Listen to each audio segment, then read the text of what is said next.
Okay. Right, so JD Pandit, consultant anaesthetist and professor at St John's College, Oxford, at the Nuffield Department of Anaesthetics. Great. Okay, I'm going to start by asking you about NAP5. Actually, I've previously done a piece to camera explaining what NAP5 is, so I'm not going to do that again, am I, Anthony? No. It's the beauty of editing. Yeah. The power. Okay, so the first question is, what does NAP5 tell us about the incidence of accidental awareness under general anaesthesia? Well, as you know, as we've stressed all along with NAP5, it's the methodology stresses it. It's very much about reported awareness. It's what patients were reporting. So the incidence, the overarching incidence that was quoted, the number of cases retrieved was all based on patient reports. We were satisfied that we were robust in the capture of those reports over that calendar year. I think with the methodology, the way the system worked, I think the number sort of missed and reporting to places that were not captured, I think was few and far between. But nevertheless, it was reports. But then within that, if we're talking about incidences, even that methodology was robust enough to dissect out the different incidences, particularly relating to the use of neuromuscular blockade. So even within a low incidence overall reported, we still were able to have that resolution power to dissect out different incidences within the overall incidence. Sure. And I think that was most marked by the caesarean section rate of 1 in 670 to no paralysis rate of 1 in 136,000. So we've quoted a wide range there. Sure.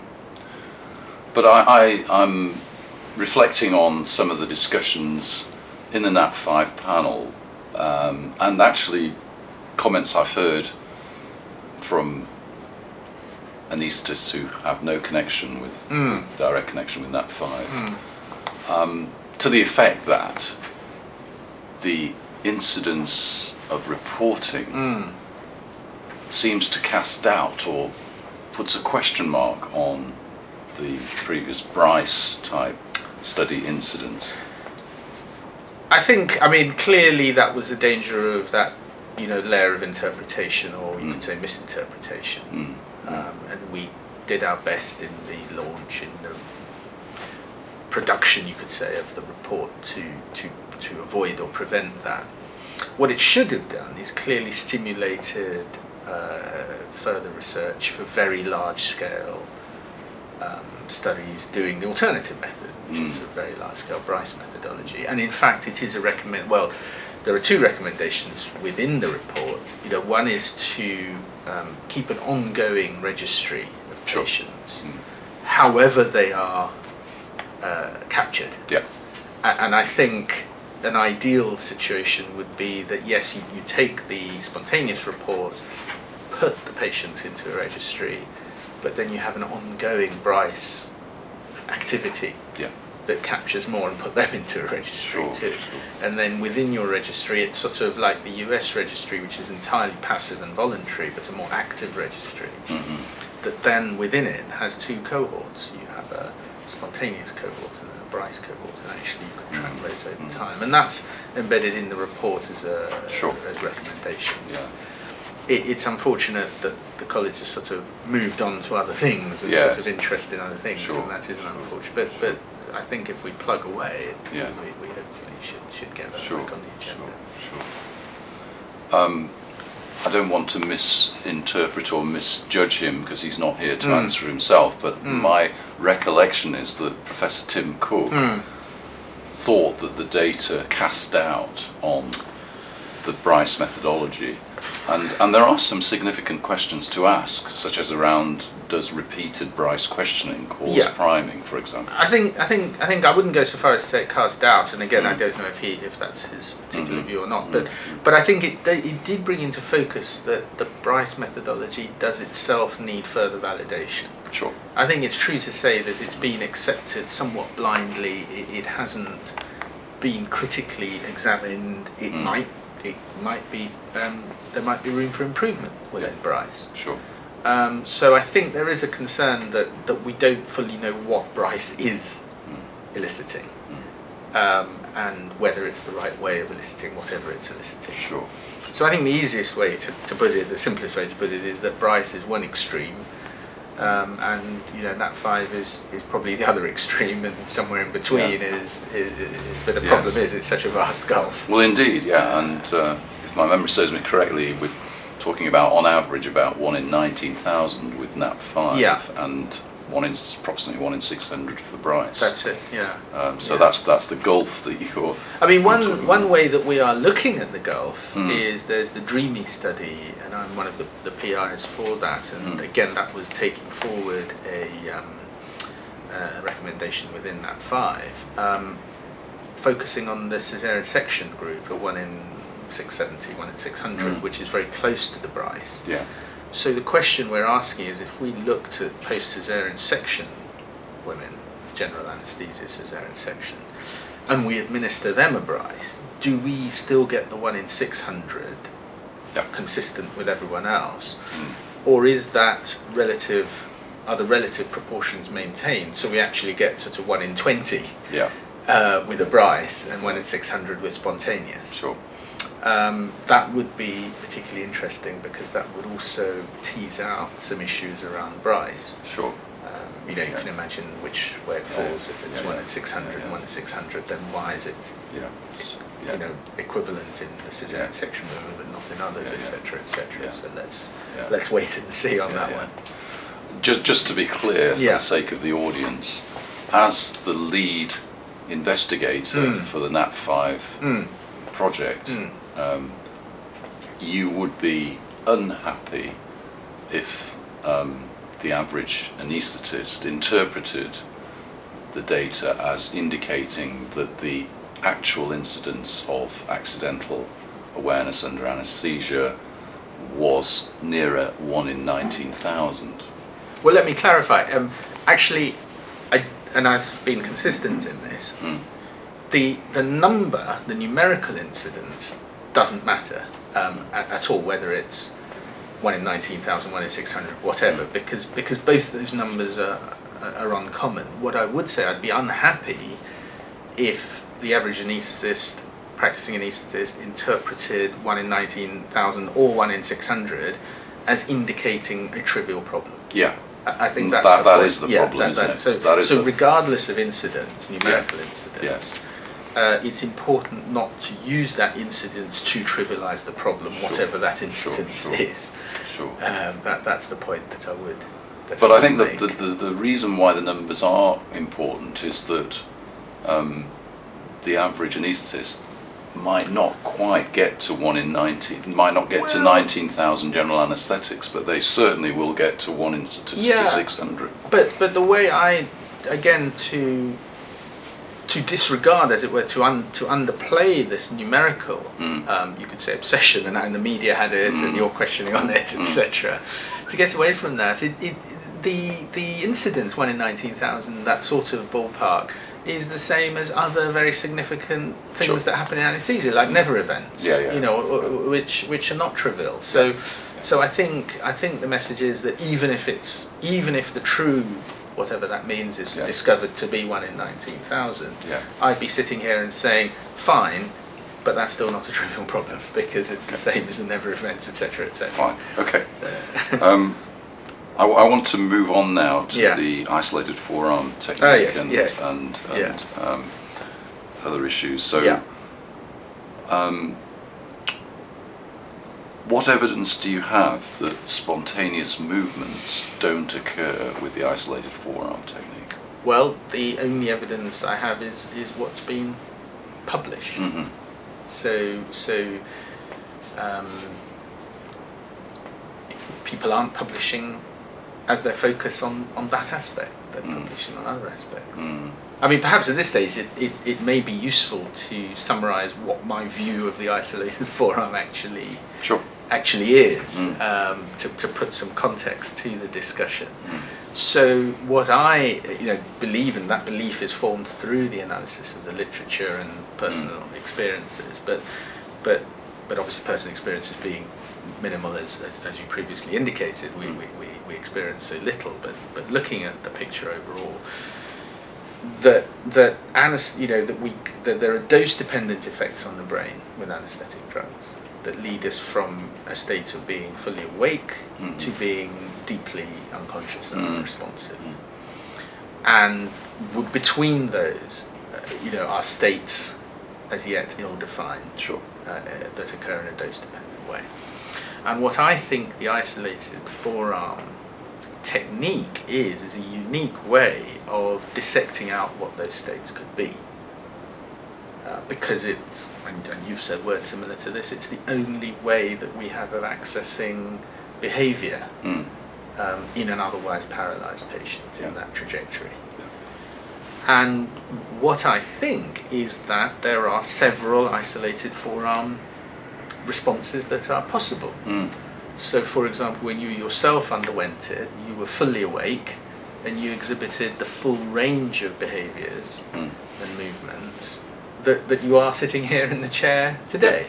Sure. And that's one level, and you can imagine patients, even with very small doses of anaesthetic, being at that sort of level with that full range of responses. So when I say they don't occur, well, of course they can occur if they don't get very much anaesthetic. And then at the other extreme are patients who are simply unresponsive and isolated. So they're not all responding. That's because they're way down here. Sure. The point about the in-between states, and this is what I'm focusing on, is that there is demonstrably this group of patients that's reported with no spontaneous sort of alerting movements, as I call it, but they've retained the capacity to respond to direct command.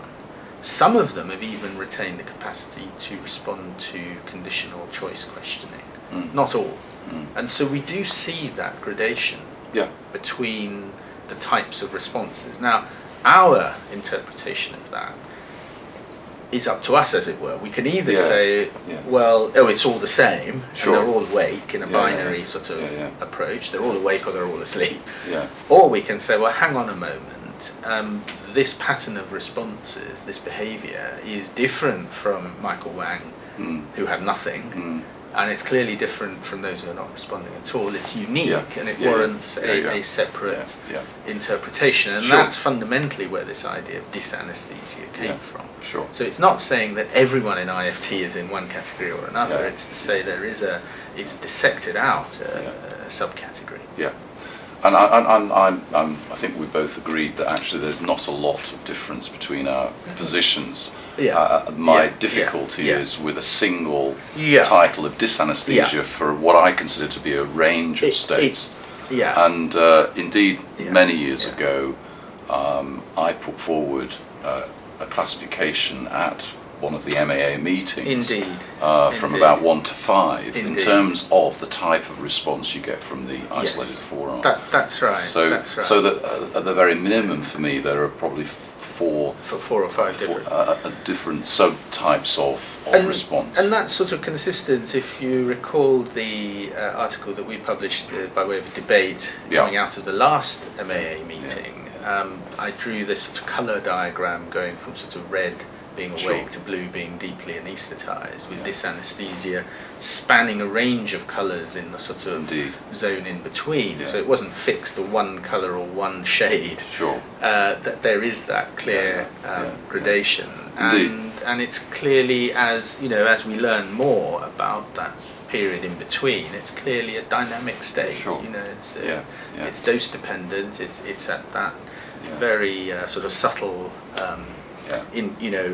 range in between two stable states, you can say. And so it's going to span a lot of responses.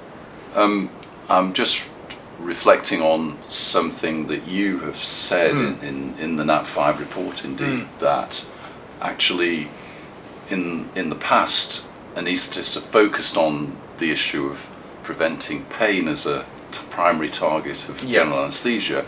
But NAP5 seems to be suggesting that maybe it's not that at all, but that the primary target is the avoidance of awake paralysis. Yes. And I think that's a point that's very well taken, because obviously in my own clinical practice, I'm seeing patients who have been traumatized largely because of the effects of paralysis rather than pain.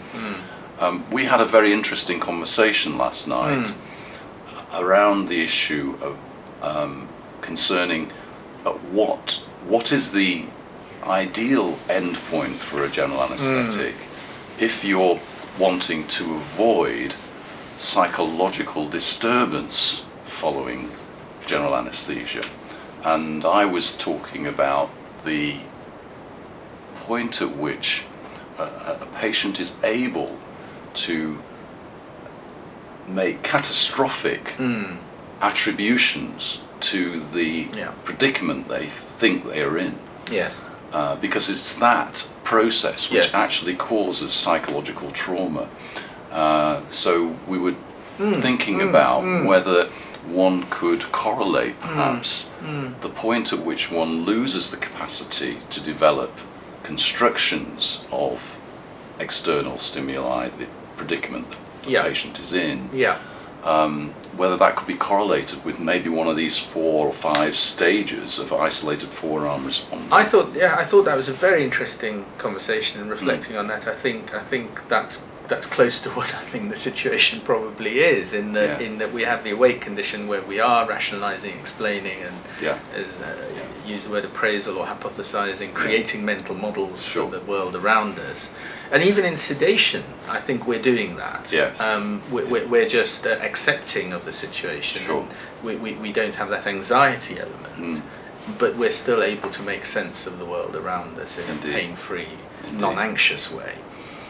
And the point about this other state, which I've loosely called dysanesthesia, is that state where, yes, we have information that's coming in, so we haven't given such a dose as to block sensory input, but we're unable to, or unwilling, or undesirous of making sense of it. We're just distant from it, and we're unconcerned by it.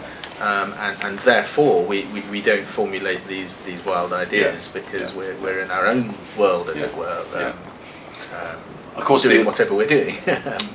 The other approach to this, of course, is to provide training or substantial information.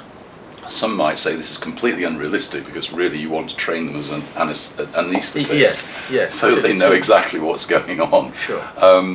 So that we moderate, or we mould their expectations about what they could experience. Indeed. But given the fact that we're talking about fairly low probability instance, many of our colleagues would argue, why easier to why upset many people for whom this isn't going to be a problem? Well, why go to all this trouble of explaining the nature of general anaesthesia? Well, I think in a sense it is down to what we think the thing is. So if you go to a patient, you say, look, you're not going to remember this period at all. You're going to have no experience. It's going to be blank. And if it isn't blank, then obviously there's catastrophe, and there's catastrophic interpretations.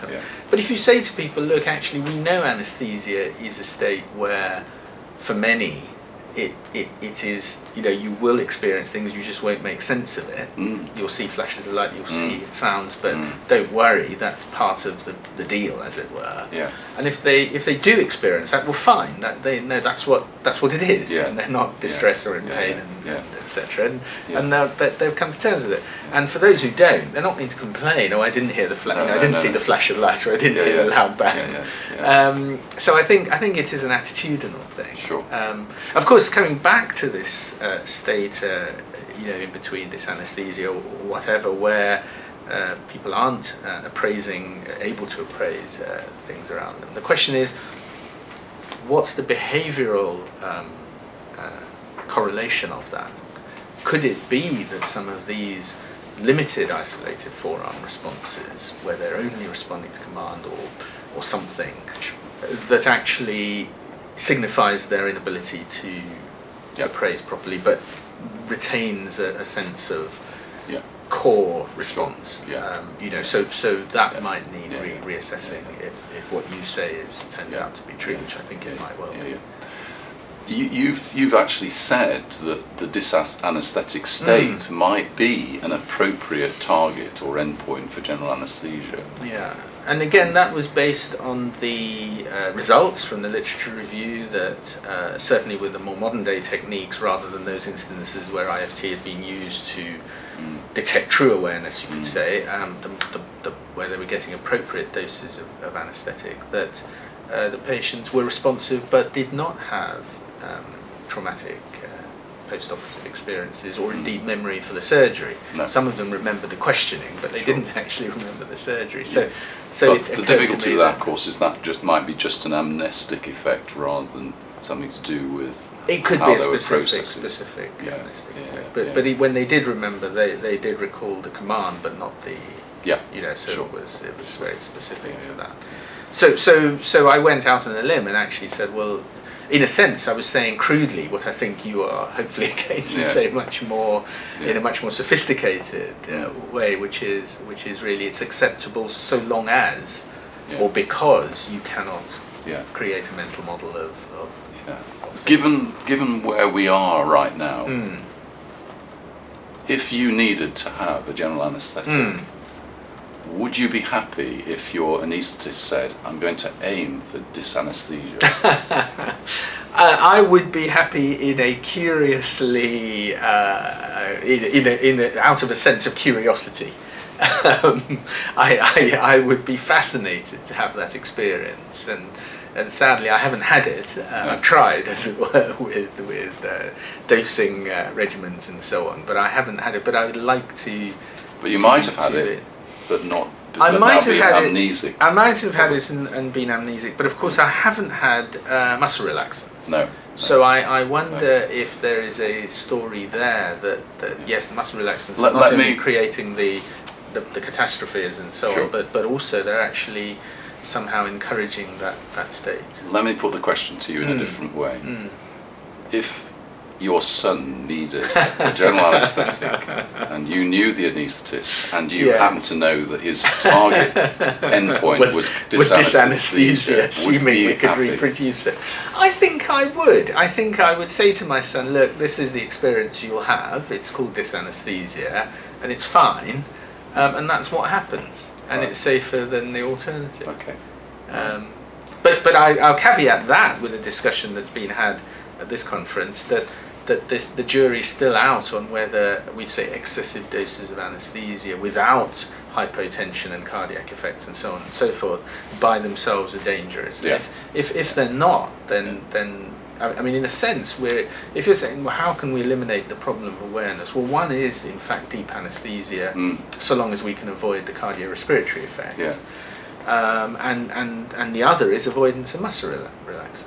Sure. And then if you're allowed, as it were, to give deep anaesthesia without muscle relaxants, I think we've cracked the problem. Sure. I think then we are in the realms of an extremely rare condition. Yeah. Okay. Good. We're One last quick thing. We were talking this morning, lack of spontaneous response under the isolated forum technique. Yeah. So I was going through the abstract.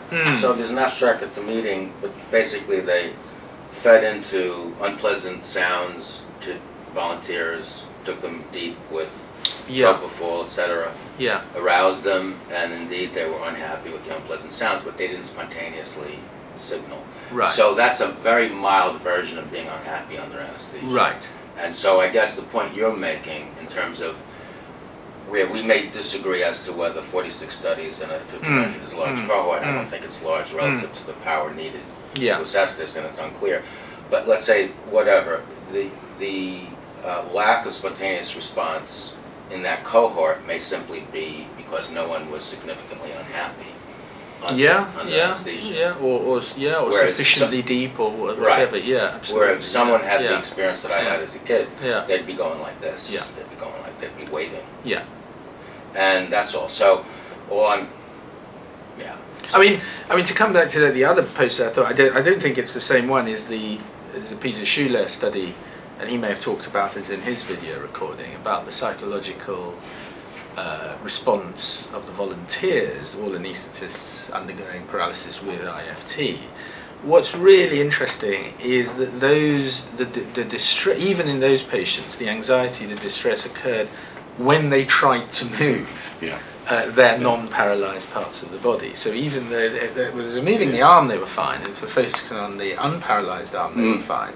But when they moved, trying to move the other parts of the body, then there was the anxiety. And I think, interestingly, I didn't get that. You tried to move the unparalysed. That is interesting. And dysphoria. they didn't all get it. He said No. it was an individual thing. But it does occur to me. I think this influence of neuromuscular control and its effect on the mind is quite important, and has probably hitherto been largely overlooked as to what does it do to us if we cannot move something we want to move. And there are a whole bunch of case reports in the literature over the last 60 years where, especially from a small subgroup of physicians whose primary issue, well, they were unhappy with the pain, but they were terribly unhappy with the inability to signal to the people in the room that they couldn't move. Yeah, exactly. So I think we're talking about lack of movement here, really. Great. Thank you very much. Thank you. Okay. Thanks.